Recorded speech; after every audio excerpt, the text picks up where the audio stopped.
Mga pangga ko, may pinakaialaman ako na kulay itim sa balat ng aking customer. Ayan o, sa gilid ng kanyang kuko, may napansin ako na kulay itim. Habang naglilinis ako, tinititigan ko po talaga.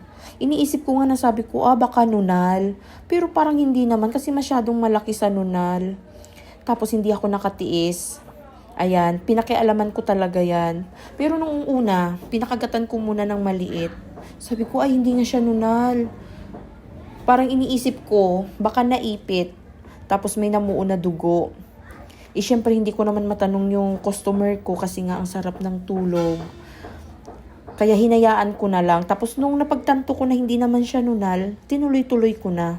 Ayan, napatunayan ko naman talaga na hindi talaga siya nunal mga pangga ko. At nilinis ko na lang talaga ng tuluyan. At na sabi ko nga talaga, naipit siya. At namuong dugo lang talaga yan. Ayan. Tinuloy-tuloy ko na sa paglinis at lalo nga siyang gumanda tignan.